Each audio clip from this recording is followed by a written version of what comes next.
नमस्कार, मैं सौरभ शुक्ला और आप देख रहे हैं न्यूज़ 18। उत्तर प्रदेश की सियासत में कुछ विधानसभा सीटें ऐसी हैं जिनका चुनावी महत्व तो उनके क्षेत्रफल या आबादी से कहीं ज़्यादा होता है। रामपुर ऐसी ही एक सीट है, एक ऐसी विधानसभा सीट जहां करीब 3 दशक से ज़्यादा समय तक एक नाम सियासत के केंद्र में रहा, आजम खान। लेकिन 2022 के बाद रामपुर की राजनीति ने ऐसा करवट बदला कि जिस सीट पर समाजवादी पार्टी का लंबे समय तक दबदबा रहा, वहां बीजेपी ने पहली बार विधानसभा उपचुनाव जीतकर नया इतिहास बना दिया।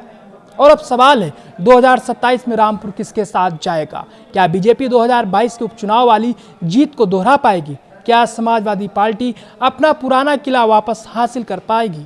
क्या आजम खान की गैर मौजूदगी में कोई नया स्थानीय चेहरा उनकी राजनीतिक विरासत को संभाल पाएगा?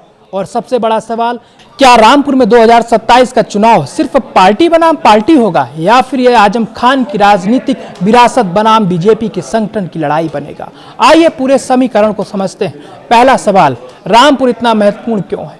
रामपुर विधानसभा सीट लंबे समय तक समाजवादी पार्टी और खास तौर पर आजम खान की राजनीति का मजबूत केंद्र रही है। आजम खान ने सीट से कई बार चुनाव जीता। 2012 में उन्होंने कांग्रेस के उम्मीदवार को करीब 63,000 वोटों के अंतर से हरा दिया था। 2017 में भी आजम खान ने बीजेपी के शिव बहादुर सक्सेना को करीब 46,842 वोटों से हरा दिया।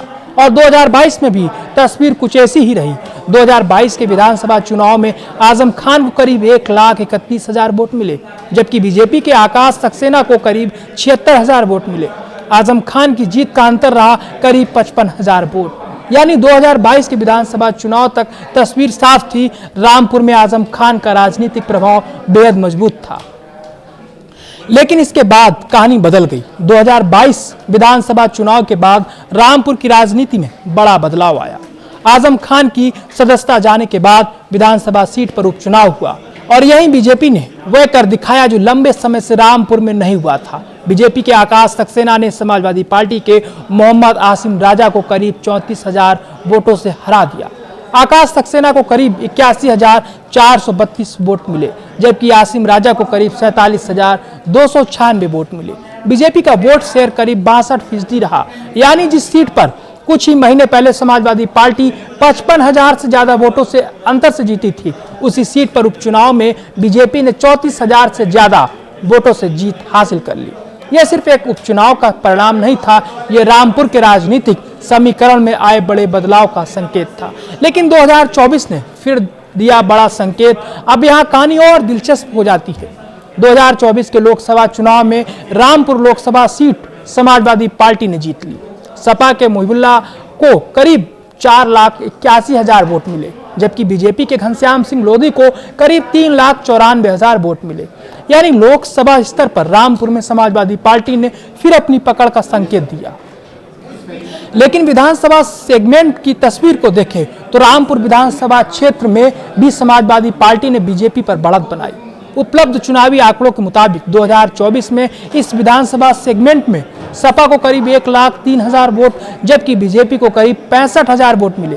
यानी विधानसभा उपचुनाव में बीजेपी की बड़ी जीत के बाद 2024 लोकसभा चुनाव में रामपुर ने फिर समाजवादी पार्टी की तरफ झुकाव दिखाया। और यही बात 2027 के चुनाव को बेहद दिलचस्प बनाती है। अब 2027 का सबसे बड़ा सवाल, आजम खान फैक्टर। रामपुर की राजनीति को आजम खान के नाम से अलग करके समझना आसान नहीं, लेकिन 2027 में सबसे बड़ा बदलाव यही है कि मुकाबला आजम खान के सीधे चुनाव लड़ने पर आधारित नहीं होगा। यानी समाजवादी पार्टी को अब यह साबित करना होगा कि रामपुर में उसका वोट सिर्फ आजम खान की वजह से था या पार्टी की अपनी स्थायी राजनीतिक पकड़ भी की। 2022 के विधानसभा चुनाव में आजम खान की मौजूदगी ने सपा को बड़ी बढ़त दी, लेकिन उसी साल हुए उपचुनाव में उनके मैदान में न होने पर बीजेपी ने बड़ी जीत हासिल की।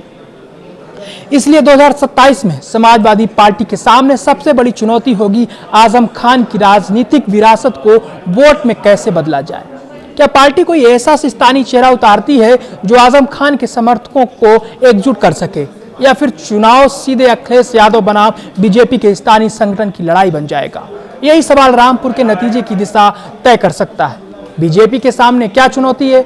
बीजेपी के लिए रामपुर सिर्फ एक सीट नहीं है, यह उस राजनीतिक परिवर्तन का प्रतीक है जिसमें पार्टी ने पहली बार यहां विधानसभा चुनाव जीता। लेकिन 2027 में चुनौती जीत हासिल करने से ज्यादा बड़ी होगी जीती हुई सीट को बचाना, क्योंकि 2024 लोकसभा चुनाव ने दिखाया है कि बीजेपी की 2022 उपचुनाव वाली बढ़त स्थायी नहीं मानी जा सकती है। अगर समाजवादी पार्टी अपने पुराने वोट बैंक को पूरी तरह सक्रिय करने में सफल होती है तो मुकाबला बेहद करीबी हो सकता है। बीजेपी के लिए 3 चीजें महत्वपूर्ण होगी।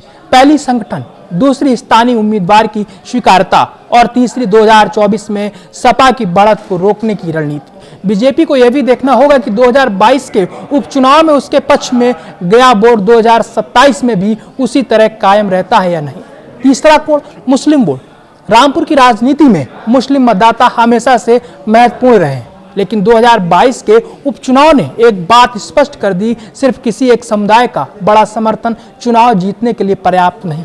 अगर मतदान प्रतिशत, उम्मीदवार और बाकी सामाजिक समीकरण अलग दिशा में चले जाएं, 2022 के उपचुनाव में मुस्लिम वोटों के कम मतदान को सपा की हार के कारण के रूप में भी बताया गया था। इसलिए 2027 में मतदान प्रतिशत बेहद महत्वपूर्ण होगा।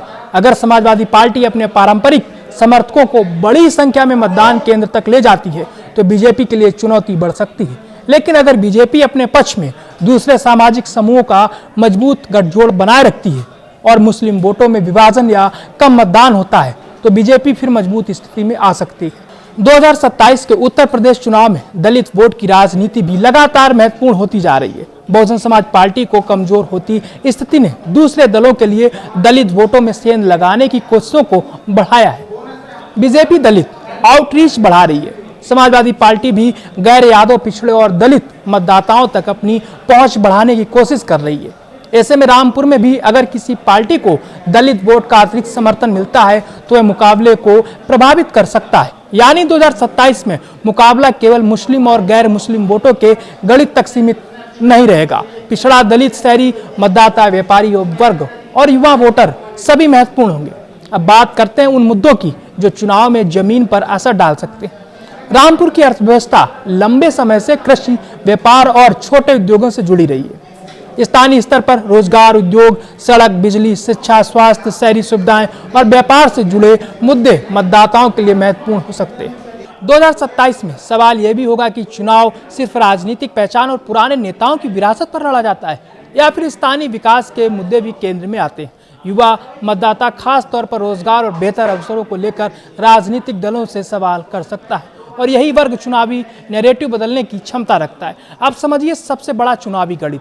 अगर 2027 में मुकाबला मुख्य रूप से बीजेपी बनाम समाजवादी पार्टी रहता है तो लड़ाई बेहद दिलचस्प होगी। सपा के पास क्या है? आजम खान की पुरानी राजनीतिक विरासत, रामपुर में लंबे समय का संगठनात्मक आधार, 2024 लोकसभा चुनाव का मनोवैज्ञानिक फायदा और एक बड़ा पारंपरिक वोट बैंक। लेकिन सपा की चुनौती भी बड़ी है। आजम खान मैदान में नहीं है। 2022 उपचुनाव में पार्टी को करारी हार मिल चुकी है और उसे ये साबित करना होगा कि वह आजम खान के बिना भी रामपुर जीत सकती है। बीजेपी के पास क्या है? बीजेपी के पास 2022 उपचुनाव की ऐतिहासिक जीत है, संगठन की ताकत है, सरकार का प्रदर्शन बताने का मौका है और सबसे बड़ी जीत एक बार रामपुर की सत्ता का राजनीतिक दरवाजा खोलने का अनुभव। लेकिन बीजेपी के लिए सबसे बड़ी चुनौती यह होगी कि 2024 के लोकसभा चुनाव में मिली सपा की बढ़त को कैसे पलटा जाए। तो 2027 में कौन भारी? अभी से किसी एक पार्टी को विजेता घोषित करना जल्दबाजी होगी, क्योंकि 2027 के लिए उम्मीदवार तय नहीं है। चुनावी गठबंधन की अंतिम तस्वीर स्पष्ट नहीं है और चुनाव से पहले कई स्थानीय समीकरण बदल सकते हैं। लेकिन उपलब्ध चुनावी ट्रेंड 3 महत्वपूर्ण संकेत देते हैं। पहला संकेत, आजम खान की मौजूदगी में सपा बेहद मजबूत रही है।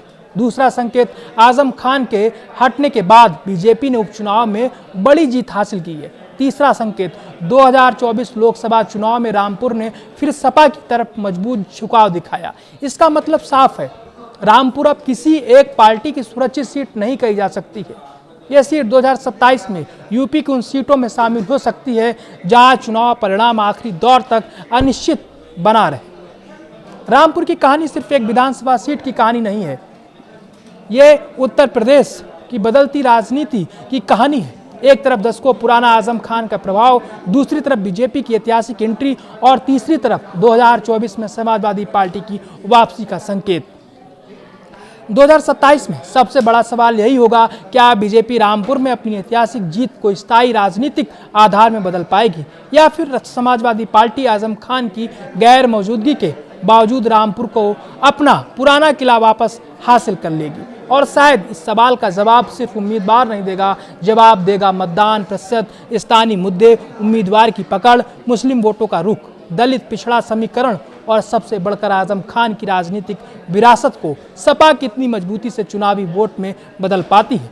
इसलिए 2027 में रामपुर पर नजर रखना बेहद जरूरी होगा, क्योंकि यहाँ मुकाबला सिर्फ बीजेपी बनाम सपा नहीं होगा, ये मुकाबला होगा पुराने सियासी प्रभाव बनाम नए राजनीतिक समीकरण का। और रामपुर का फैसला यह भी बताएगा कि उत्तर प्रदेश की राजनीति में 2022 के बाद शुरू हुआ बदलाव 2027 में कितना मजबूत हुआ है।